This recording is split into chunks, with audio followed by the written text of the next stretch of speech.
And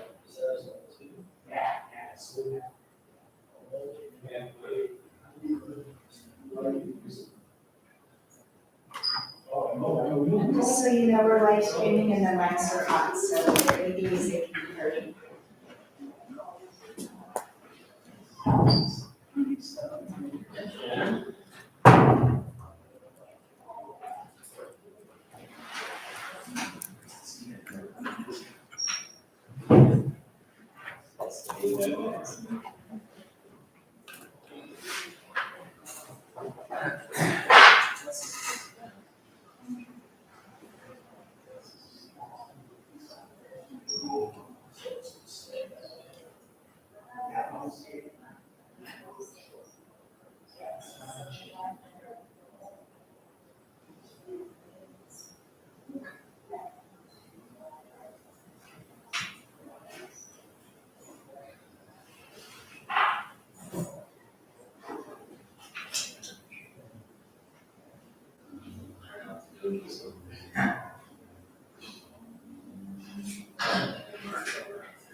Oh, you told me about this case.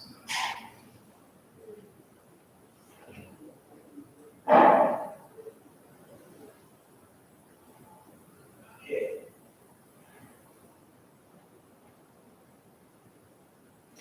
It's bigger.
Here.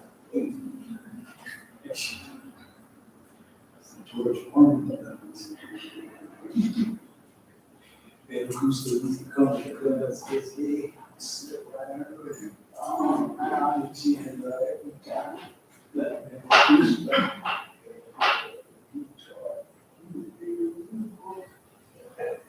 I would sleep a million times. How'd you do your camera? Master it. Master it. That's the he's the instructor, he's the chief. And he's stage right. He's stage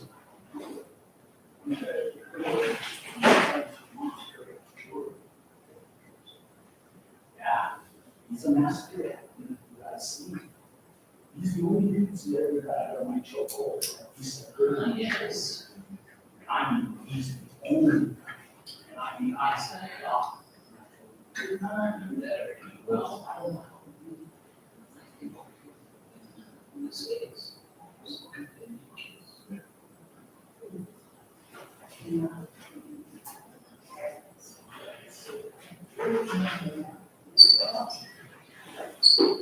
was 12 years ago.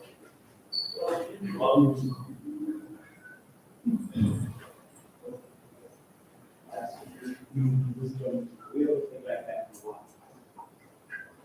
Attend the court, please.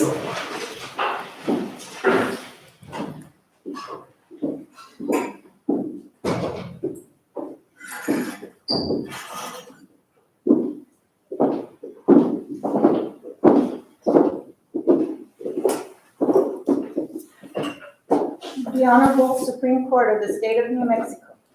Please be seated.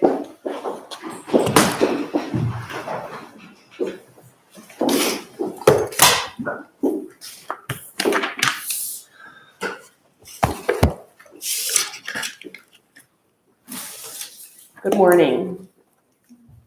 This is S-1-SC-38980, State versus Luna. Can I have entries of appearance, please? Ms. Valverde, on behalf of Luna Luna. Allison Mateo, for you. Meryl Franklini for the state. Thank you. Ms. Valverde, it looks like you have reserved 20 minutes for your primary argument and 10 for rebuttal. All right, you can go ahead and proceed.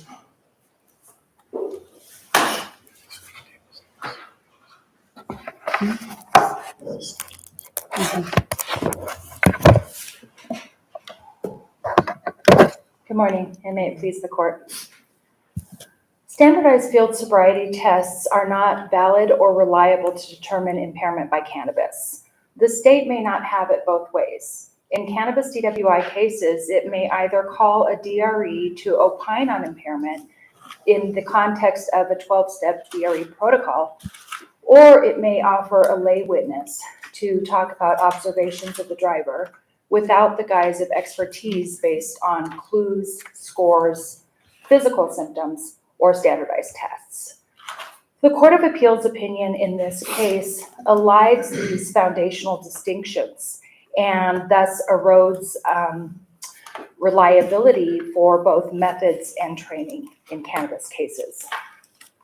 Ms. Luna respectfully asks that this court reaffirm the foundational requirement established by State versus Aleman for this kind of testimony, and also to reverse her conviction, because here Lujan's testimony was unreliable, but there is no indication that the court below did not rely on it. So where would you ask us to draw the line? I mean, you're not suggesting that an officer can't testify to his observations during the fields. That's what I gathered from your brief. Certainly, Your Honor, that's correct. Okay. And it's perfectly appropriate for any lay witness to testify as to their observations, such as bad driving, the odor of marijuana, bloodshot eyes, Which balance, the officer did. which the officer did here, indeed. So what about the observations on a field sobriety test? You also, I believe, and I'm going to ask you to clarify, but I believe you conceded to some extent that the officer can also testify to observations. For example, in the HGN, if they're moving their head after they've been told not to move their head, I think that would be fair game. I noticed that they weren't able to follow directions. That's correct. And I think that that example that Your Honor offers in terms of HGN is apt, because in the context of HGN, our courts have said we do require expert testimony to talk about the score or clues on a HGN. But a lay witness is perfectly entitled to note their observations. Either, she turned her head, she couldn't follow directions. I had to ask her several times to follow my pen with her eyes, that sort of thing. I think in terms of the other standard field sobriety tests, the walk and turn and the one-legged stand, I think it's appropriate for a lay witness to talk about balance, ability to follow directions. Perhaps she put her foot down. But I think that we have to be careful about not lending that kind of testimony, this air of expertise, in terms of talk of scores or number of mistakes or whether she passed or failed a certain assessment. So you want us to disregard what I view as the overwhelming evidence of intoxication of your client? Erratic driving, smelled of weed, admitted to smoking weed, green tongue, blood, the eyes, all of it. You're asking us to put that on a shelf and ignore that that was the testimony provided at trial? Not necessarily, Your Honor, and I think Your Honor's point goes more to a prejudice analysis.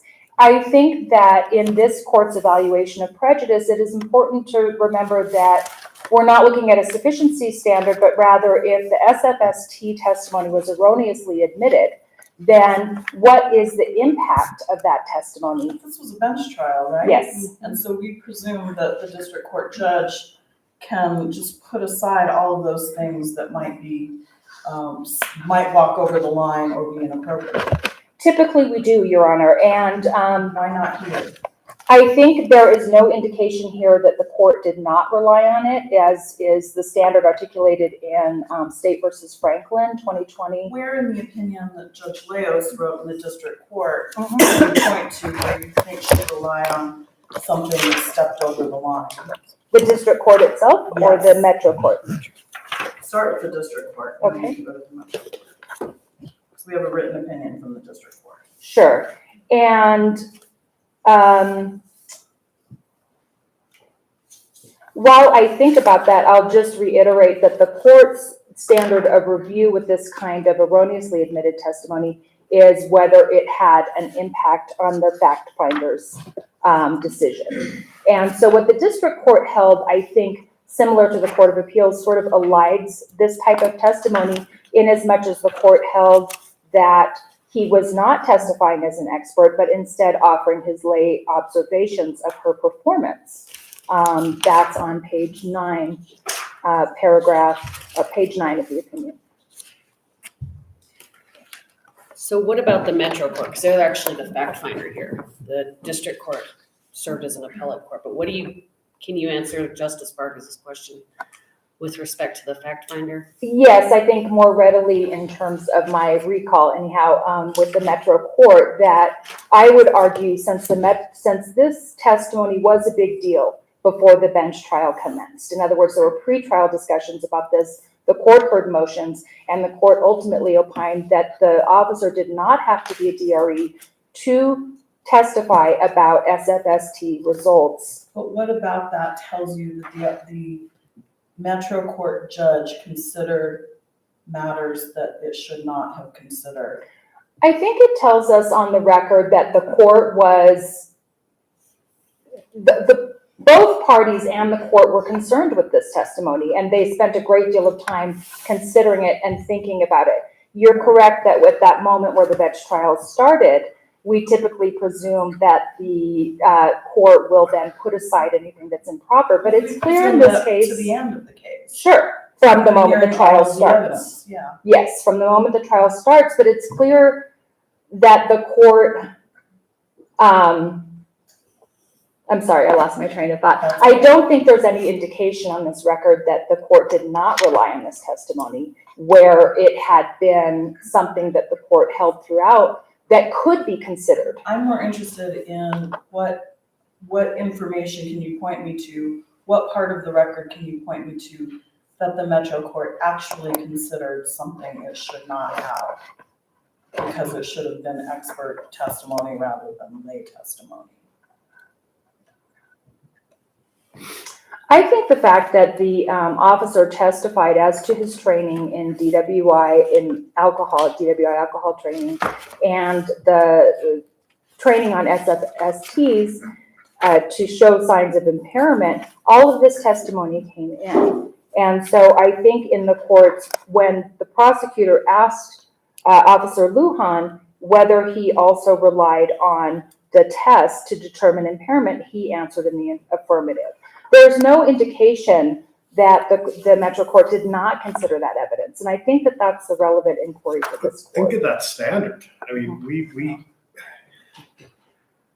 see a lot of cases in which a trial court makes a decision on evidence, and your standard, I think you're telling us, is if that is admitted, it's almost like fundamental error. You just vacate the finding. You're saying, well, I don't have anything in the record. Just far as says there's nothing that shows that the Metro Court relied on this evidence. You're saying there's nothing that said they didn't. So our standard left is if it gets in, the conviction's out, and that's just not, has never existed as far or is? Certainly, Your Honor, and I'm not sure that's quite what I'm saying, so I Okay. think 2 points that I would distinguish there. First, I would disagree that there's nothing in this record that shows the court relied on this. I think, again, the fact that this testimony was so central to pretrial litigation and that the court explicitly ruled that it was proper for it to consider officer testimony about SFSTs for cannabis without a DRE shows that, in fact, it had to be somewhere there in the court's reasoning. It certainly doesn't show that it didn't rely on it.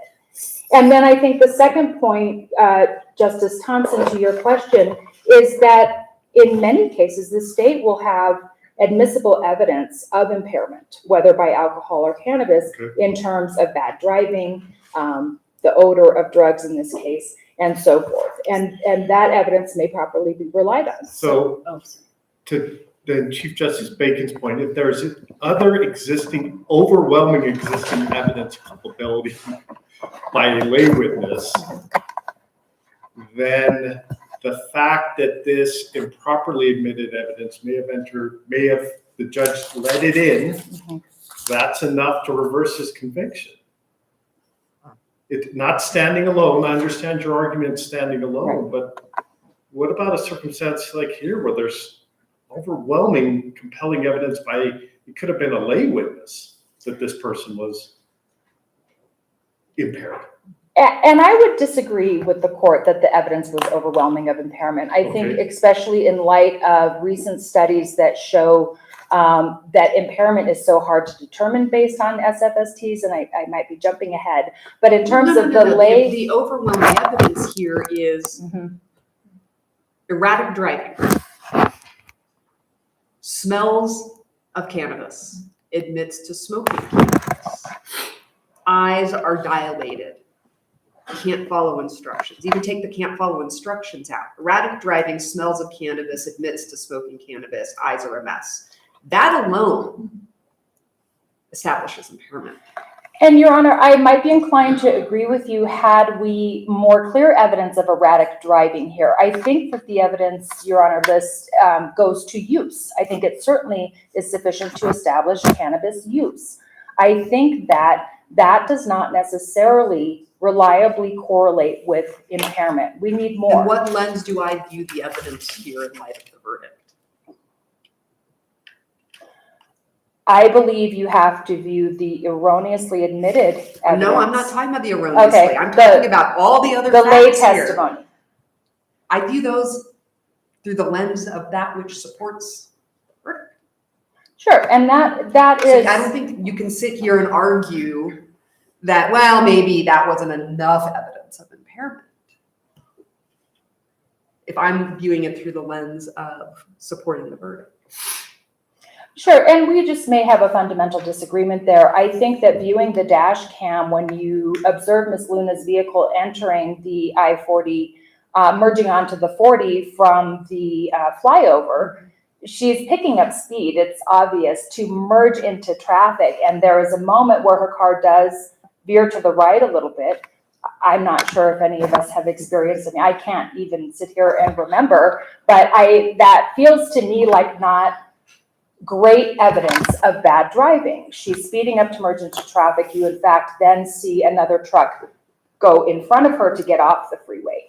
And so I don't see the evidence of bad driving in quite the same way. So if we're going to write an opinion clarifying to what extent field sobriety test testimony comes into evidence in a marijuana case or a drug case, to me, on the far end is an officer saying, which I think would require expert testimony, there's a correlation between the standardized field sobriety tests and marijuana impairment. We know that that's not scientifically correct, at least at this point.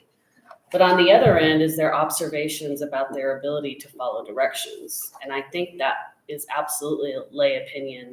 And I don't understand how an officer would testify, well, I instructed him to take 8 steps forward and 8 steps back and do all the things that they instruct him to do. And if the defendant was unable to follow those instructions, that any lay person could say the officer told him to do A, B, and C, and he was unable to do A, B, and C. So I don't understand why that would require expert testimony in any way.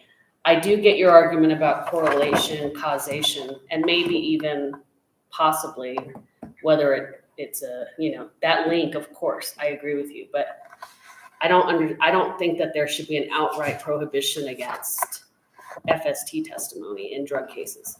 And I'm wondering, where are you asking us to draw that line? Because that's really, to me, what this opinion would be about. Yes, John, I agree. And I think that line must be drawn such that the lay testimony does not suggest expertise that definitively correlate to impairment by cannabis. And in that regard, I think the opinion out of Massachusetts in Gerhardt is very instructive. I think it's all on all fours with the facts of this case. Both the state's briefing and Ms. Luna's briefing discuss it extensively.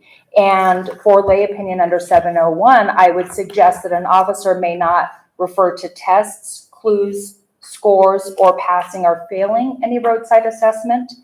The officer may not. Well, how would they not testify to the clues? Because that goes directly to whether they're able to follow directions. Well, I looked for these 8 things. I instructed him on these 8 things. And he was unable to follow my directions on 6 of those 8. And I believe that the last part of your example is what would be admissible. I believe that an officer could say, we're trained to perform these assessments. I asked him to perform the walk and turn assessment, and he did not follow directions. I don't believe that a lay officer can reliably testify to clues, or passing or failing any test. And I think, as the Gerhardt opinion makes clear, that is because even that kind of testimony itself suggests that the tests are valid to determine cannabis impairment, and that's not the case. I think, secondly, a lay officer may not refer to biological symptoms to suggest impairment, such as leg tremors or pupil size. Cannabis impairment or impairment? Cannabis impairment. Okay, but that's an important distinction. Yes. Because impairment is part of the element. The cannabis part can be proved other ways. I mean, the officer cannot testify as to impairment. Right, and that was. They couldn't follow orders. They couldn't count back. They couldn't stand on one leg. They could not conduct themselves in a non-impaired way. And I don't think that a lay officer may reach that ultimate opinion of impairment by cannabis, because that has not been definitively validated or to be reliable in the context of roadside assessments. I think that our courts have repeatedly emphasized this distinction for 702 type evidence. So what evidence, give me a hypothetical, stop. What evidence would prove impairment? I think you're suggesting nothing, that there will be no testimony absent an expert, DRE expert, for purposes of conviction under cannabis. I don't You're believe. seriatim, eliminating, okay, we can't look at the eyes, we can't look at the ability to follow instructions. They say the word impairment, my gosh, we violated constitutional rights. So what are we left with? I mean, somebody with a joint in their hand? I don't believe that that's what I'm suggesting, Your Honor. And in fact, a joint in the hand, frankly, would go to possession. They're smoking it. What you're telling me, there is no evidence available to an officer. That is not. Then give me a hypothetical. That is not what I'm saying. So I believe that even in this case, absent the erroneously admitted testimony, what the court had before it was the dash cam of Ms. Luna's driving, the dash cam video of the officer's contact with Ms. Luna and her initial responses to his questions, his testimony about her bloodshot eyes. Which you said biological indicators can't be relied on, so got to put that on a shelf. I don't believe bloodshot eyes. I think that is sort of a more commonly understood symptom. It could be allergies. That is for the fact finder to determine, right? But when you start talking about dilated pupils, I think the suggestion is drugs. And there was no assessment done here that would make that conclusion valid. And you told me the dash cam video will show that there isn't impairment, so. In my view, Your Honor, but I think that traveling 93 miles an hour. I mean, we've lost sight of the fact that, Sure, going very, very fast and drifting. But at every turn, I mean, this wasn't challenged as a bad stop. that's correct. So I'm not sure we can argue about the officer's observation of the vehicle drifting. That's correct. And just in terms of admissibility, certainly lay witness opinion about the driving and observations of the driver when she exited the vehicle, her ability to follow instructions on the HGN. Did she turn her head? Did he have to repeat the instructions? All of that is admissible. And moreover, I think, as in this case, most DWI prosecutions, the fact finder is going to have that video to review themselves. And so I think it is a determination of fact for the jury.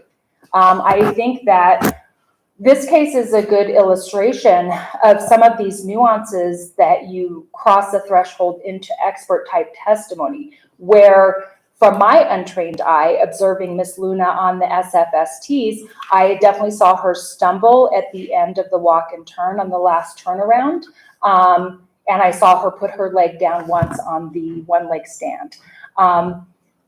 With the heavy traffic passing by to her left, with it being cold and she was shivering, she seemed very nervous, she's very young. To me, as a fact finder, I would not necessarily conclude impairment based on that view. And that's where I think that the officer's testimony takes on a heightened importance by concluding that, hey, based on this and based on my training in this area, these clues in fact show impairment. So is your angst is it really based on his testimony that there were 3 clues? There were 7 clues. What exactly about his testimony do you have a problem? That's where I'm really not clear. Sure, and I see I'm out of You can time answer for the the answer. I think, again, a lay witness may not testify to clues. I want you to tell me what Officer Lujan said Sure. that was not appropriate. Sure, Officer Lujan said that he saw, I believe it was 7 out of 8 clues. And then he listed the clues, right? On the walk and turn, yes. Yeah. And 3 out of 4 clues on the one leg stand. He also testified about pupil size. And based on these assessments, he agreed in the affirmative that he decided that Nina Luna was impaired. Okay, so it's the ultimate conclusion that, did he actually say she was impaired or she showed signs of impairment? And does it make a difference? I don't know that it makes a difference, and I do believe that he said she was impaired, or that he believed she was impaired So if he hadn't said and unable to clues, safely drive. if he hadn't said defendant displayed 3 out of 4 clues, and then listed she put her foot, he could say she put her foot down, she lifted her arms, she displayed a circular sway, that was all fine, right? Yes. It's when he says she displayed clues before he listed those things that's the problem. That's correct, Your Honor, and I would emphasize that our position is that he may not offer the ultimate opinion that she was impaired by cannabis. Okay, thank you. Thank you.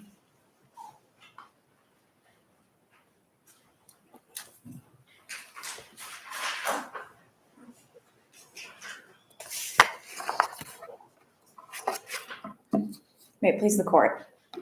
It's undisputed that field sobriety tests were not designed to correlate to marijuana use. They were obviously designed to correlate to blood alcohol content.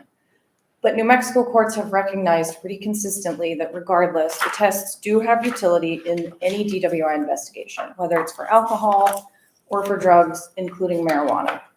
And that's because the tests give a police officer, or quite frankly, any layperson, the opportunity to observe commonly understood and easily interpreted signs of impairment by a substance. And those signs are probative of whether a person can safely drive. So the Court of Appeals was correct that Officer Lujan's testimony about the field sobriety test was admissible in this case.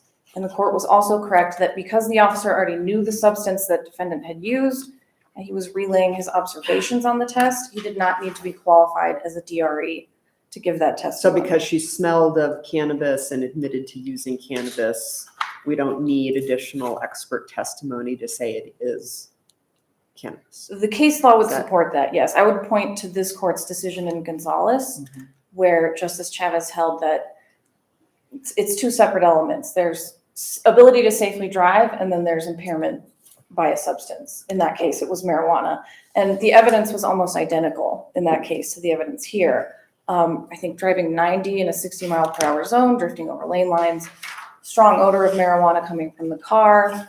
I believe there was an admission by the driver that they had smoked. And Justice Chavez said, well, we know from the field sobriety tests, the poor performance, that the person was unsafe to drive. And then we know from the evidence of the smell and the admission that it was marijuana, and that's how we connect the two. No, you're gonna ask the same questions. Go ahead. So I think, well, my view of defendant's position is the error if the officer said the following: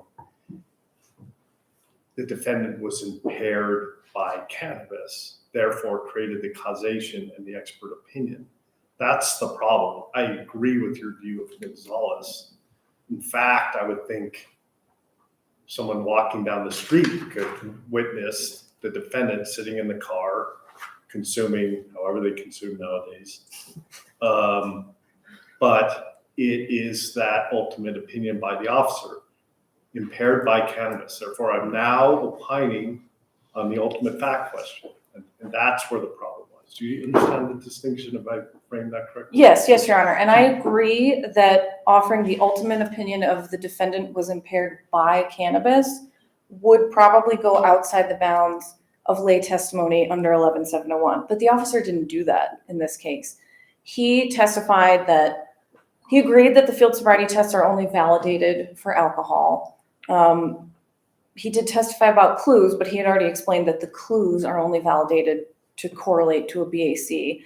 And he said, when we administer these tests, we don't know if the clues are showing alcohol or drugs. We don't know what they are. Then he testified about her performance on the field sobriety test. And his conclusion was that based on the totality of his investigation, including the bad driving, the odor of marijuana, her appearance, her abnormal speech, and her performance on the test, that she was impaired. Or showing, I believe he said showing signs of impairment. So he And didn't then- base it on the assessment specifically, which would be the field sobriety test. He didn't base the connection between the impairment and the field sobriety test. It was everything taken together. Correct, Your Honor. He clarified at least twice in his testimony that his decision to arrest her was based on everything that he saw in his investigation. And he also clarified that when he says the term impairment, he means she's showing signs that she's not safe to drive. So he never made this ultimate correlation between what he saw and impairment by marijuana. And the state agrees that that kind of testimony would likely require a DRE, a drug recognition expert, but the case law is very clear that a DRE investigation and testimony is just not required in every case involving drugs. And the reason for that is that most of the DRE protocol is just giving officers an opportunity to observe these commonly understood signs of impairment. So the protocol itself is not entirely scientific in that way. It's not entirely within the realm of expert testimony or Daubert, because it's just giving officers an opportunity to see they smell like marijuana, they can't follow directions. What about And- their other concern about, and I don't know what the exact testimony was. I don't know if the testimony was her pupil size was, or her pupils were dilated and therefore I assumed it was marijuana, or I concluded it was marijuana. I don't know if he made that connection or he just said her pupil size. I don't believe he did. I don't think he never drew any correlation, any direct correlation between what he was seeing and what she was exhibiting and marijuana. He was very careful in that way to just say, I saw signs of impairment. I can't really be sure what's causing them, but I put those together with she smells like marijuana and I arrested her for DWI. So if we were writing an opinion to provide guidance for future cases, because not every case are they gonna, I'm concerned that in not every case they'll make it clear that field sobriety tests really relate to alcohol, or, but they're relevant. I mean, they're relevant to show whether someone followed directions. Where would we provide that clarity? On the one end, there's the correlation. Obviously, it'd be problematic for an officer, as you conceded, to testify that there's a correlation between pupil size and marijuana, or failing field sobriety tests and marijuana. But what about the clues or passing, failing, or do you think everything other than that is admissible as lay opinion testimony in a drug case? And does it depend on whether the drug has been identified by the officer, or can they simply give their lay observations? They can always give their lay observations. And again, that goes back to the case law that says a lot of those lay observations are just commonly understood signs. There are two cases that I would point to where the officer's testimony was kind of a mix between lay terminology and words like clues, that the court said, that's not exactly a term that a layperson would use, but in context, it didn't necessarily transform the officer's testimony into expert opinion. But I think this court could make a ruling that the terminology of clues is outside lay understanding. I don't believe that it is, but I think the ultimate ruling should be that field sobriety tests are not outright irrelevant in DWI cases. And that was the defense's position below. Today, they're saying, of course, an officer can testify to lay observations, but that wasn't their position in the Metro Court. It was, this officer's not a DRE, so he can't testify at all. So I think the court should reaffirm that, as Your Honor said, the tests are relevant. An officer should not offer an ultimate opinion that connects what he sees on the assessments to impairment by marijuana if he's not DRE trained. And I'd also point out that the defense always has the ability to cast doubt on the reliability of these tests by cross-examining the officer. And what the defense did in this case was they confronted the officer with this NHTSA training material that says the tests are validated for alcohol. So there's always that option for them. I think it's a case-by-case assessment. And in this case, I would also point out there is an indication in the record that the Metro Court did not rely on the officer's opinion of impairment. Judge Cosgrove-Aguilar actually said during the motion hearing in which this issue was being litigated that at the trial stage, we don't really let the officer make the final legal conclusion of impairment. That's a matter for the trier of fact. So she allowed him to give that testimony in the context of the probable cause hearing that it was given in, which was happening prior to trial. And that hearing was incorporated into the bench trial, but she made very clear that as the fact finder, she wasn't going to give this undue weight to the officer's testimony that the defendant was impaired based on what he saw. And she expressed her own opinion based on, I believe, the countdown test and the alphabet test. The judge expressed her opinion that she did believe the defendant was impaired. So the defense is asking us to find persuasive the Gerhardt case and its reasoning. Does the state agree that it's persuasive and perhaps should be not copied, but followed, thank you, followed by our court? The Gerhardt opinion is a very well-reasoned opinion. The Massachusetts Supreme Court did a very deep dive into how all of this plays out in the courtroom. I would point out that they had the benefit of a full Daubert hearing in the record in that case. And so all of that information, after they gave the state the opportunity to present expert testimony about exactly how field sobriety tests correlate or don't correlate to marijuana use, they were able to then take that and say, well, because the science about the exact connection is still a little unsettled, we're going to allow the testimony in general, but we're going to place these restrictions on its admission because we know from the evidence at the Daubert hearing that it's just not really clear how the science supports performance on field sobriety tests under the influence. So I would say, to the extent the defense is asking this court to follow Gerhardt in, I believe they asked for disallowing an officer from calling the field sobriety tests and calling them roadside assessments, or giving a jury instruction that tells the jury exactly how they can use the evidence. We just don't have a record in this case to support those kinds of restrictions that are going to affect a lot of cases in New Mexico.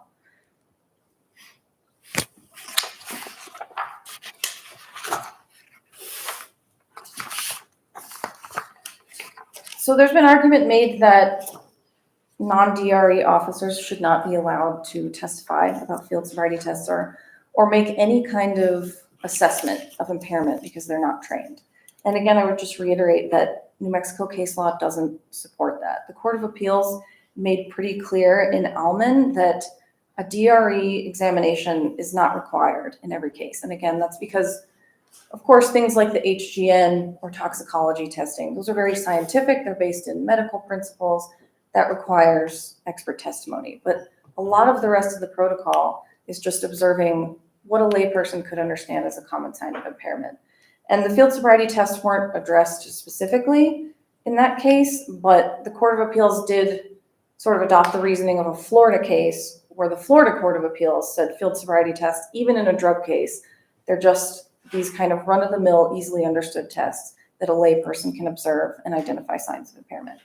So the officer did not need to be a DRE to give the testimony in this case. And any holding to the contrary, I think, would have pretty dire consequences in the trial courts. Because if this court were to hold that a non-DRE trained officer is just totally unqualified to connect signs of impairment to a drug when he knows what the drug is because he smelled it and the defendant told him that she used it, that's a slippery slope. And I think there could be motions to dismiss for lack of probable cause, saying that, look, the Supreme Court said that this officer, since he's not a DRE, he can't even identify impairment in the first instance. So that's a holding that the state vehemently disagrees with. And even if this court does find that there was any error in Officer Lujan's testimony, whether it be the testimony about clues or offering a general opinion of impairment, again, those perceived errors have to be viewed through the harmless error lens. And we know in this case, because Judge Cosgrove Aguilar said on the record, I'm not necessarily going to take all of this testimony that he's giving me in the probable cause hearing and carry it over into the trial stage. At the trial stage, it's the judge's call about whether or not the defendant was impaired and whether or not she could drive safely. And the judge made it pretty clear that she was going to base those conclusions on her own interpretation of the evidence. So even if this court sees any problem in the officer's testimony, the state would still ask that it affirm the defendant's conviction for harmless error. I see that I have quite a bit of time left, but I feel like we've covered a lot of ground. So unless the court has any other questions for me, the state would ask this court to affirm the Court of Appeals. Thank you.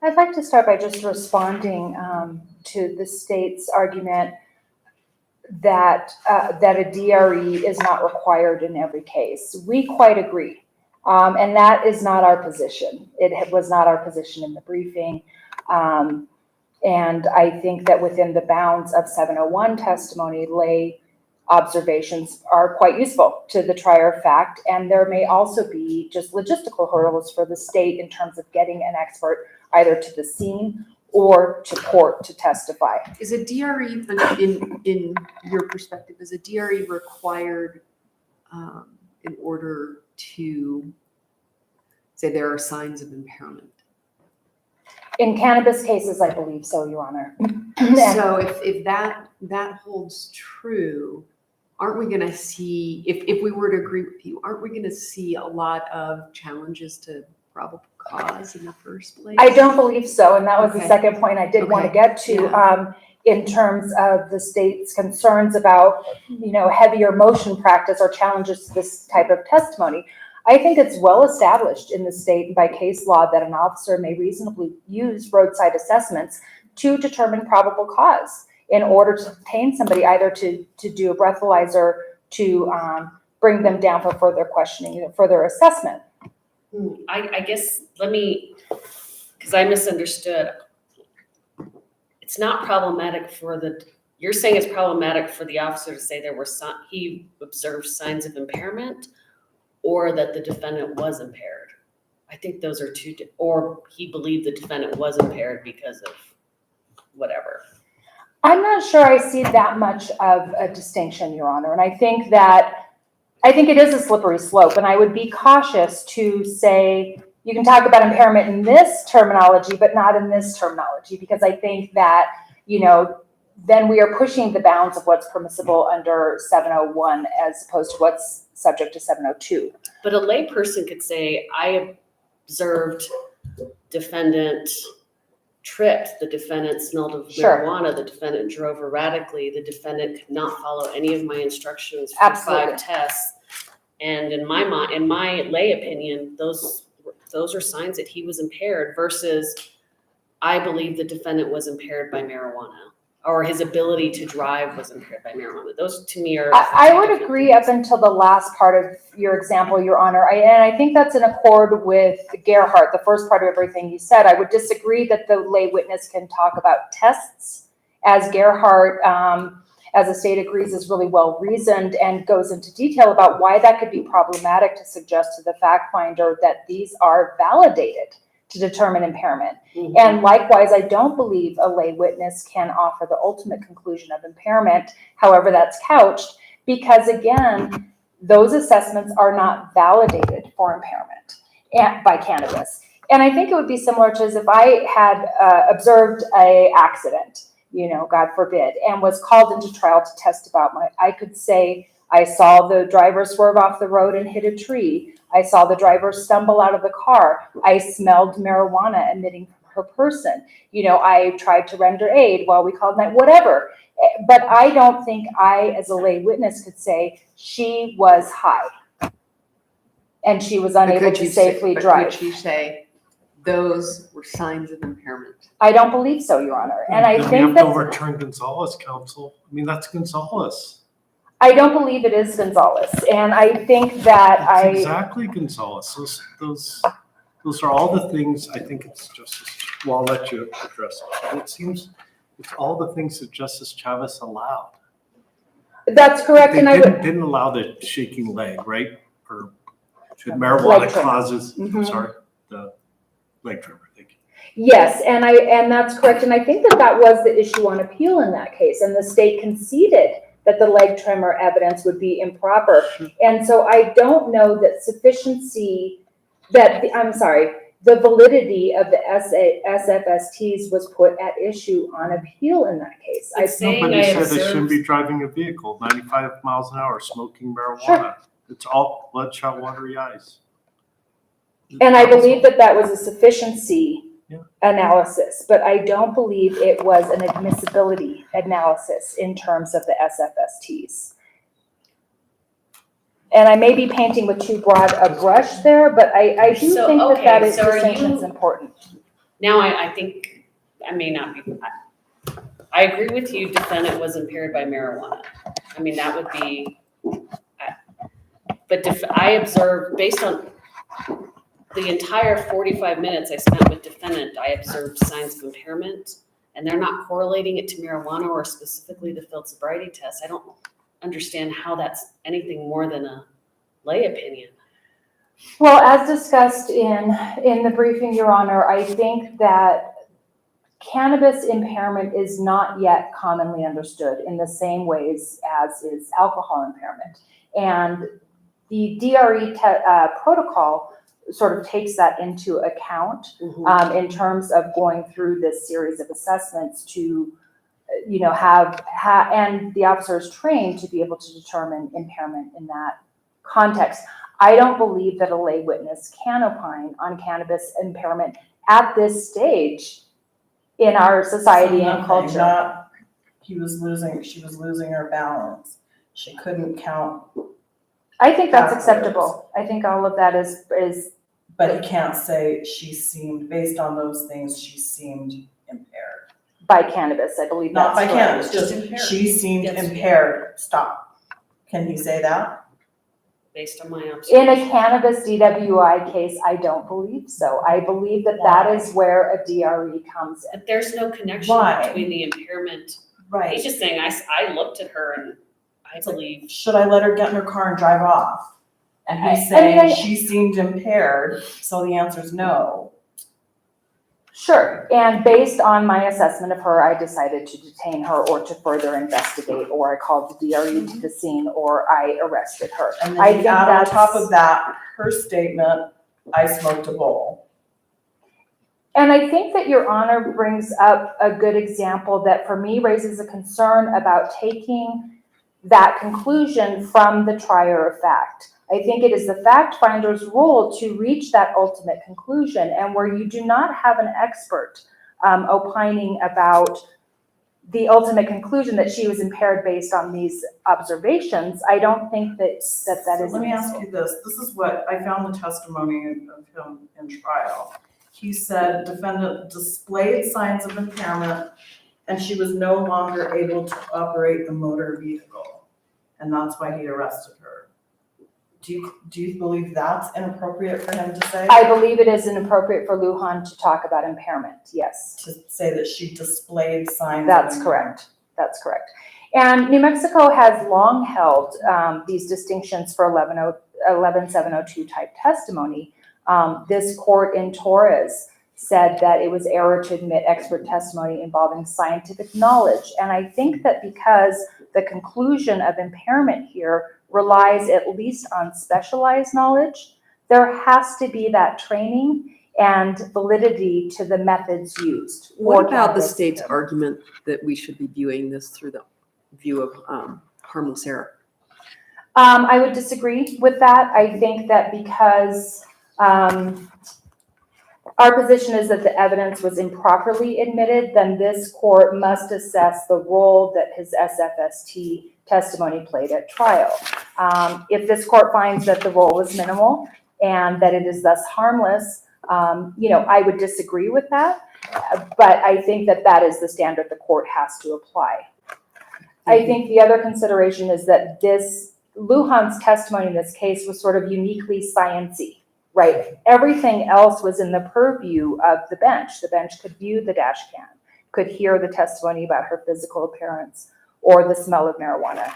How through a video can the judge determine there was a smell of marijuana? No, Your Honor, I meant his testimony about the smell of marijuana. Just wait, it'll happen. I know. Smell it. And it may happen. And I think that that is one of the problems in this case, is that the science says that as of now, we don't have valid or reliable means to determine roadside impairment by cannabis.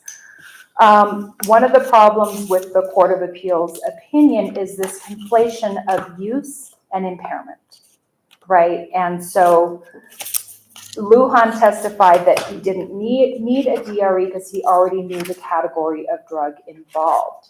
But I would suggest that the category of drug is rarely going to be very relevant at a trial. What's germane is the state's required to prove that the driver was impaired such that they could no longer safely drive. And I think the Court of Appeals opinion sort of dangerously elides this requirement and conflates it with mere use. I see I'm almost out of time. You are out of time. Oh, yeah. Thank you, Your Honor. Thank you. Thank you for your arguments today and the briefing. It's an interesting issue. The court will consider the case submitted as of today, and we'll get you a decision as soon as we can. Thank you. Attend the court, please.